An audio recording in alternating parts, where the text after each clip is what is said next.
हम लोग आधुनिक भारत का इतिहास पढ़ रहे हैं। हम लोग क्या पढ़ रहे हैं? आधुनिक भारत का इतिहास। आज हम जिस टॉपिक पर चर्चा करने जा रहे हैं उस टॉपिक का नाम है क्रिप्स मिशन। उस टॉपिक का नाम है Cripps mission.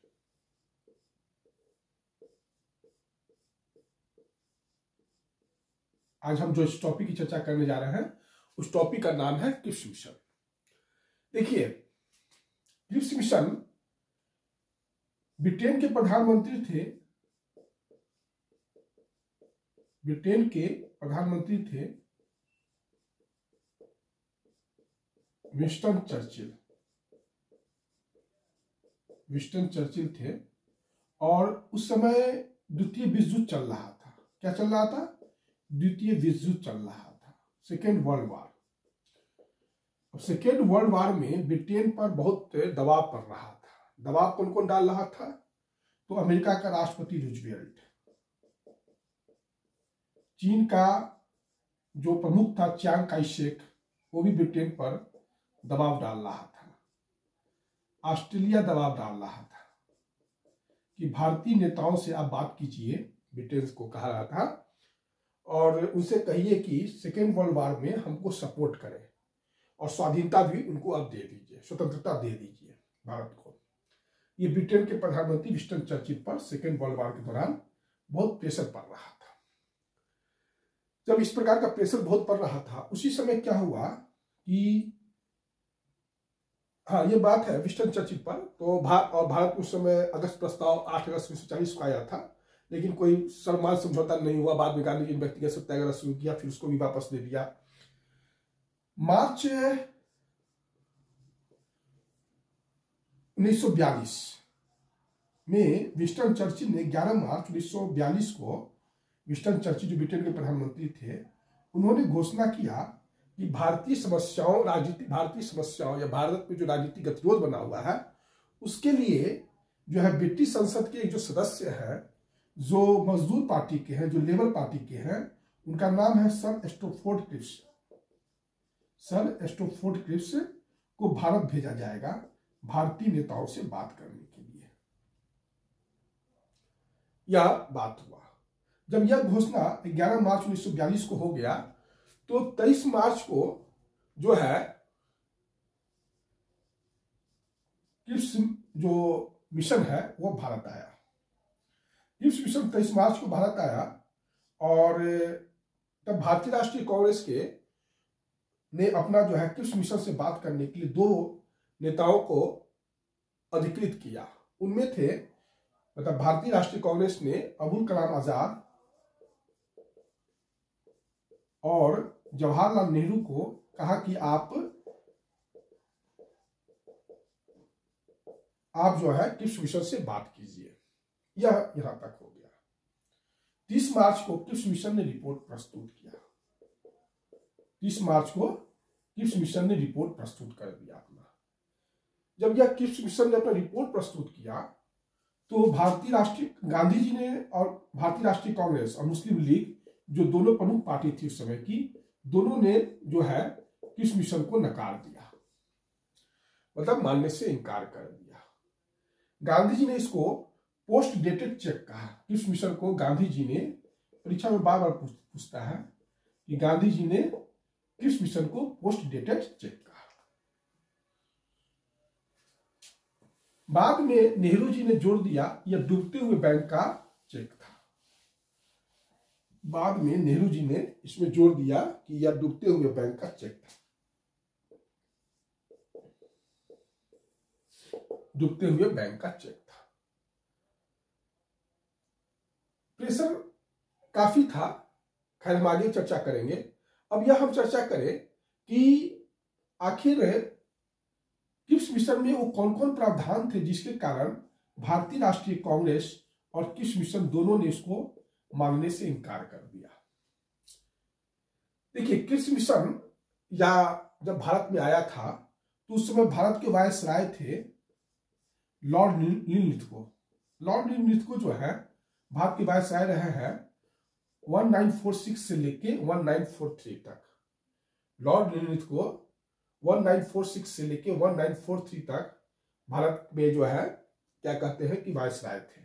Second world war भी बहुत जो मेजर पार्ट है वो इन्हीं के समय में हो गया था, और क्रिप्स मिशन भी इन्हीं के समय आया था, और गांधी जी ने भारत छोड़ो आंदोलन भी इन्हीं के समय शुरू किया था, लिन लिथगो के ही समय शुरू किया था। लिन लिथगो जो था भारत का वायसराय, वो महात्मा गांधी का जो राजनीतिक एटीट्यूड था उसको कहता था राजनीतिक फिरौती। लिन लिथगो जो है महात्मा गांधी के राजनीतिक काम करने की जो गतिविधियां है, तरीका है, वे है, उसको राजनीतिक फिरौती कह के पुकारता था। लिन लिथगो का शासनकाल बहुत, मतलब वायसराय के रूप में बहुत लंबा शासन है, 7 साल रहा, ये 1946 से 43 तक रहा है। तो ये थोड़ा सा, अब हम आते हैं क्रिप्स मिशन की क्या क्या रिपोर्ट है वो हम आपको बताने जा रहे हैं। क्रिप्स मिशन की रिपोर्ट क्या क्या है। 23 मार्च को क्रिप्स मिशन ने नेहरू जी से और वल्लभ भाई पटेल, नेहरू जी से और अबुल कलाम आजाद से बात किया, बाकी भी नेताओं से बात किया, लेकिन मुस्लिम लीग से भी बात किया, सबसे बात किया, लेकिन जो है 30 मई को इसने रिपोर्ट दे दिया। अब क्रिप्स मिशन में क्या क्या है वो देख लेते हैं। क्रिप्स मिशन का पहला जो प्रावधान है वह है कि युद्ध के दौरान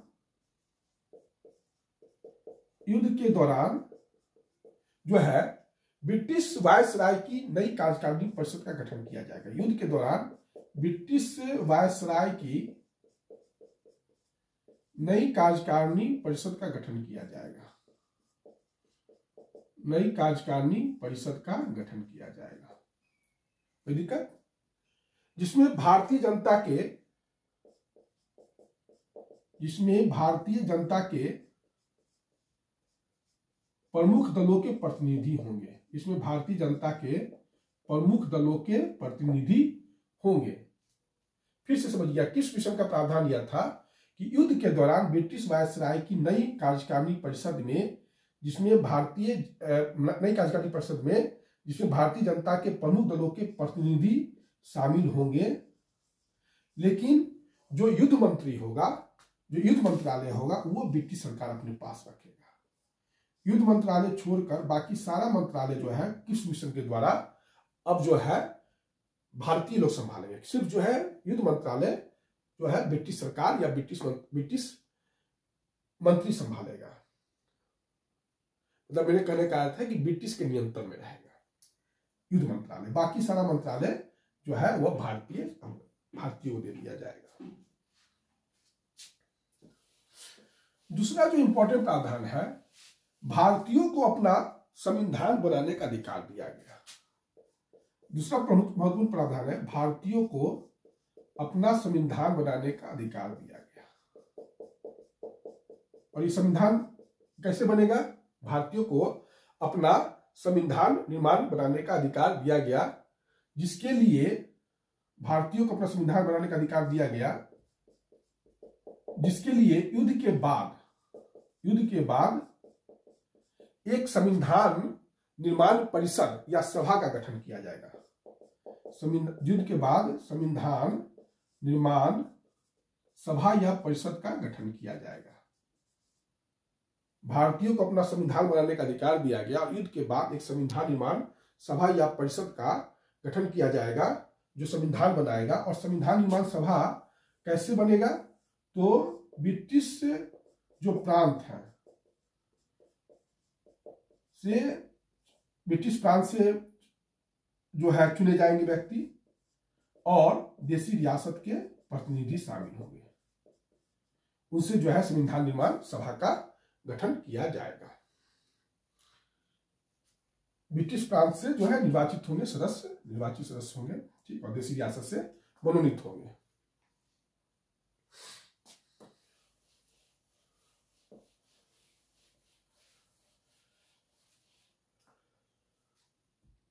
देखिए, एक चीज आप याद रखिएगा कि युद्ध के बाद भारत को डोमिनियन स्टेटस का दर्जा प्रदान किया जाएगा। युद्ध के बाद भारत को डोमिनियन स्टेटस का दर्जा प्रदान किया जाएगा और किसी भी प्रकार के जो है वो बाहरी सत्ता के अधीन नहीं रहेगा। युद्ध के बाद भारत को एक डोमिनियन स्टेटस प्रदान किया जाएगा। भारत किसी भी प्रकार के बाहरी सत्ता के अधीन नहीं रहेगा। चौथा प्रांत यह था कि ब्रिटिश भारत का कोई प्रांत यह चाहता है कि हम नया संविधान को नहीं मानेंगे तो वो अपना वर्तमान स्थिति को बनाए रख सकता है। मतलब कोई कंपलसरी नहीं है कि कोई मतलब प्रांत, ब्रिटिश प्रांत को कि हम संविधान सभा या इसमें हम शामिल नहीं होंगे, ऐसा कोई कंपलसरी नहीं है। यह बहुत ही खतरनाक प्रावधान था कि ब्रिटिश प्रांत को यह अधिकार दिया गया कि आप संविधान को मान सकते हैं या नहीं भी मान सकते हैं। अगर आप नहीं मानते हैं तो आप अपना संविधान बनाने के लिए स्वतंत्र हैं। यह किप्स मिशन ने दिया। पहली बार जो है संविधान सभा, यह भी इसमें लेकिन इसके कुछ अच्छे प्रावधान भी थे। जैसे पहली बार संविधान सभा अपने किसी भी देशी रियासत से बात कर सकता है, या प्रांत से, राजा से बात कर सकता है, नवाब से बात कर सकता है। ये तो यहां तक इसमें सही है। लेकिन ये जो पृथक रहने का अधिकार दिया गया, संविधान बनाने का अधिकार दिया गया, तो कहीं ना कहीं पाकिस्तान निर्माण को किप्स मिशन ने बल दिया। पाकिस्तान निर्माण को किप्स मिशन ने बल प्रदान किया, क्योंकि पृथक सत्ता, मतलब कोई प्रांत अगर चाहता है कि पृथक सत्ता रखे तो वो रख सकता है।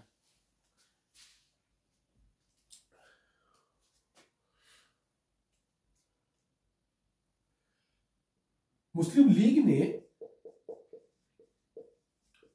पृथक राज्य के प्रस्ताव को स्वीकार कर लिया, पृथक राज्य के प्रस्ताव को स्वीकार कर दिया, लेकिन किप्स मिशन को उसने डिनाई कर दिया, अस्वीकार कर दिया।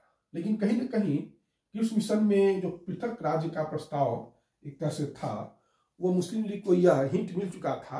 8 अगस्त 1940 में जो अगस्त प्रस्ताव था, उससे मुस्लिम लीग को यह हिंट मिल चुका था कि अंग्रेज सरकार अब जो है बढ़ चढ़ कर हमारे हितों को जो है हितों को तरजीह दे रही है। यह तो स्पष्ट हो गया था। तो यही हो गया आपका किप्स मिशन, और किप्स मिशन असफल हो गया। सही बात है कि मुस्लिम लीग ने पृथक राज्य के प्रस्ताव को समर्थन किया, लेकिन ओवरऑल उसने भी किप्स मिशन को जो है अस्वीकार कर दिया, और कांग्रेस ने तो पहले ही अस्वीकार कर दिया था। इस प्रकार से किप्स मिशन असफल हो गया। चर्चिल यह चाहता भी था, चर्चिल कहीं ना कहीं चाहता था कि किप्स मिशन असफल हो जाए, क्योंकि वह अमेरिका के राष्ट्रपति रूजवेल्ट या अन्य विश्व बिरादरी को यह दिखा सके कि हम तो भारत का अच्छा भला सोचते हैं, लेकिन भारतीय अपना भला खुद नहीं करना चाहते हैं, इसलिए हम मजबूर हैं। वह तो सिर्फ विश्व जो रूजवेल्ट को दिखाना चाहता था, कोई उसको किप्स मिशन भेजने का कोई उतना इंटरेस्ट नहीं था चर्चिल को, लेकिन वो विश्व को दिखाने के लिए किप्स मिशन भेजा था। और बाकी तो चीज आप समझ ही रहे हैं। तो ये किप्स मिशन जब असफल हो गया तो भारत में बहुत एक तरह से राजनीतिक स्थिति बहुत खराब होने लगी। किप्स मिशन असफल हो गया। इधर जो है जापान जो है रंगून तक आ गया था। जापान जो है रंगून पर आक्रमण कर दिया था। रंगून एक तरह से बर्मा हुआ भारत में। जापान जो है रंगून के रास्ते भारत में कभी भी प्रवेश कर सकता था। और उस समय जो है आप देखिएगा कि वापस अंग्रेजी सेना जो है बर्मा की सीमा से वापस होते हुए कलकत्ता ये सब तक पहुंच गई थी। मतलब एक तरह से ब्रिटिश सेना काफी घबराहट में थी। तो उस समय गांधी जी ने ब्रिटिश सरकार से कहा कि आप जो है हमको जो है भगवान भरोसे छोड़ दीजिए, जापान आता है तो आने दीजिए, आप मत कुछ कीजिए, हमको भगवान भरोसे छोड़ दीजिए आप, लेकिन आप भारत छोड़ दीजिए। इसी पृष्ठभूमि में जो है गांधी जी ने भारत छोड़ो आंदोलन शुरू किया। इसी पृष्ठभूमि में गांधी जी ने भारत छोड़ो आंदोलन शुरू किया।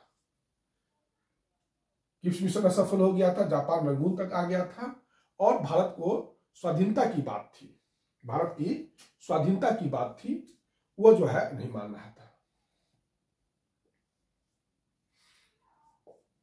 तो भारत छोड़ो आंदोलन अब हम लोग पढ़ेंगे। अब हम लोग क्या पढ़ेंगे? भारत छोड़ो आंदोलन।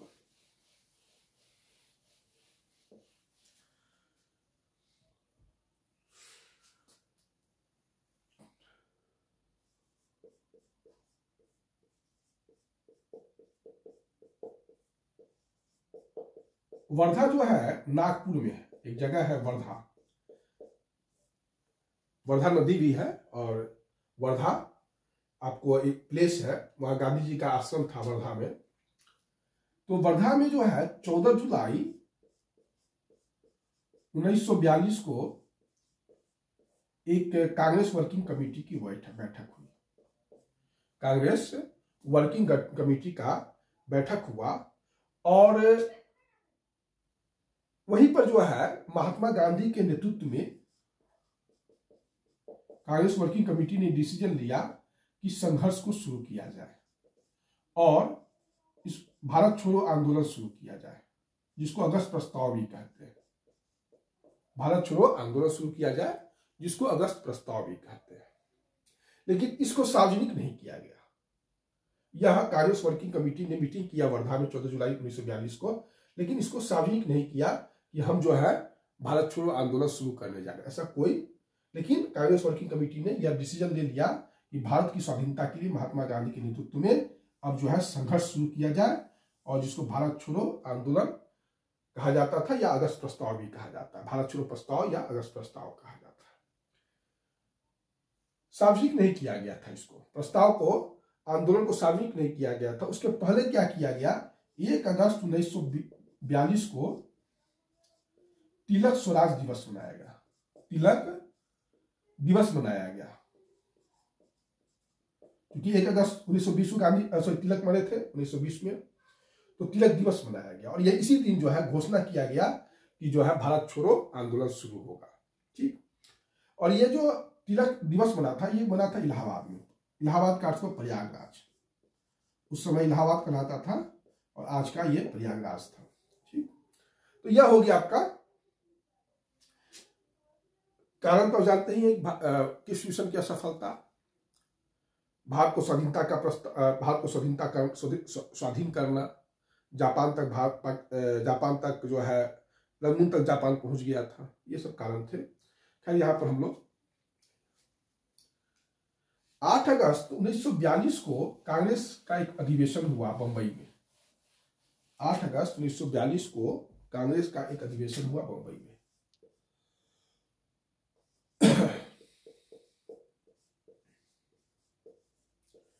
8/8/1942, क्योंकि 8वां महीना ही अगस्त है।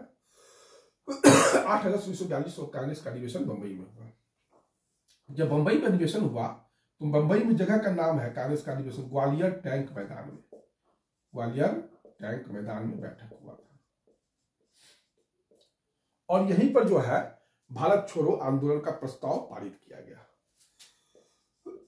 भारत छोड़ो आंदोलन, इसमें यह प्रस्ताव किया गया कि 9 अगस्त से जो है भारत छोड़ो आंदोलन शुरू कर दिया जाएगा। 9 अगस्त 1942 को ग्वालियर टैंक मैदान में जो है भारत छोड़ो आंदोलन जो है वह 9 अगस्त से शुरू कर दिया जाएगा। 8 अगस्त को की बैठक में, कांग्रेस की बैठक में यह डिसीजन लिया गया बंबई में ग्वालियर टैंक मैदान में।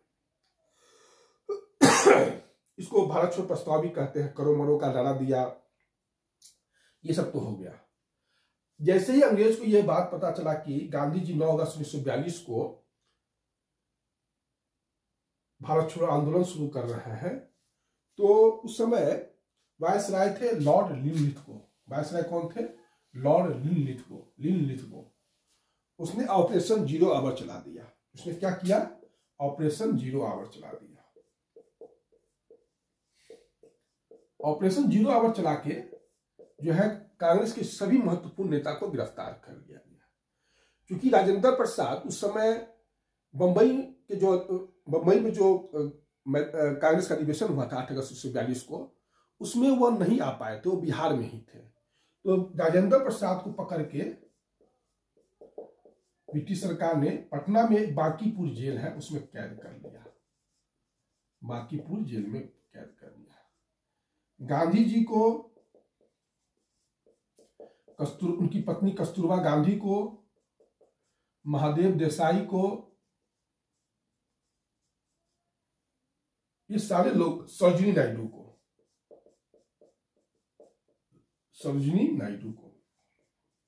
ये सारा जो है, इन सभी लोगों को पुणे के आगा खान पैलेस में अंग्रेज सरकार ने अरेस्ट कर दिया। पुणे के आगा खान पैलेस में मौलाना अबुल कलाम आजाद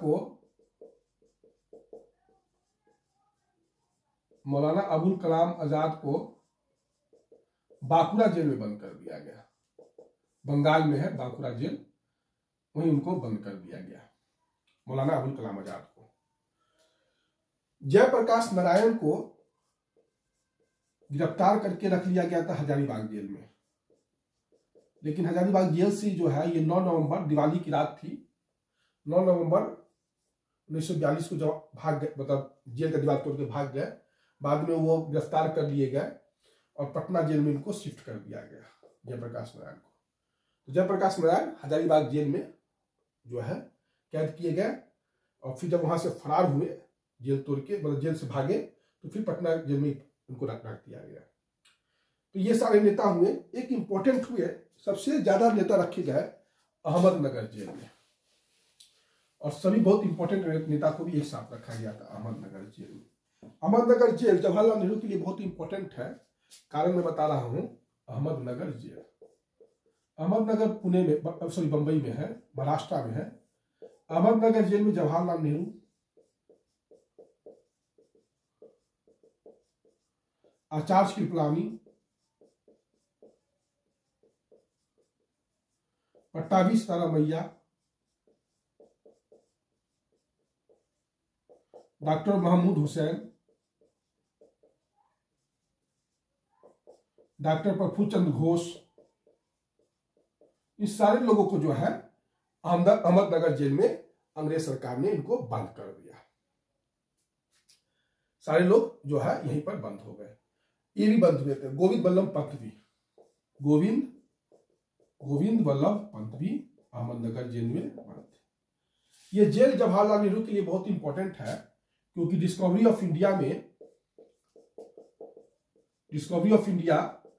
जवाहरलाल नेहरू ने अहमदनगर जेल में ही लिखा था, और इसमें जो है भारत के भावी जो है शासन की जो रूपरेखा होगी, उस पर ये इस किताब में लिख दिया गया था। कहीं ना कहीं ये लगता है कि पुस्तक, जब अहमदनगर जेल में नेहरू जी बंद थे, तो उनको ये रियलाइज हो चुका था कि अब जो है स्वतंत्रता बहुत जल्दी मिलने वाली है, और भारत का कोई एक ऐसा ऑफिशियल हिस्ट्री नहीं था जो कोई आधिकारिक व्यक्ति लिखा हो। तो जवाहरलाल नेहरू ने एक लिखा था, discovery of India. Discovery of India में ही जो है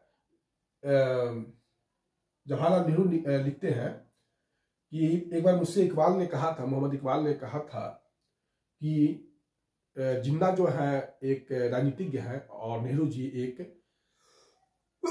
देशभक्त है। ये डिस्कवरी ऑफ इंडिया में ही है। तो ये हो गया आपका कौन से नेता कौन जेल में बंद थे। 1942 का आंदोलन हम आगे पढ़ाएंगे, अभी पूरा नहीं हुआ है, एक वीडियो में इसको समेटना आसान नहीं है, तो दूसरे वीडियो में हम आपको भारत छोड़ो आंदोलन के आगे की कड़ी, आगे का जो हिस्ट्री है वो बताएंगे। धन्यवाद।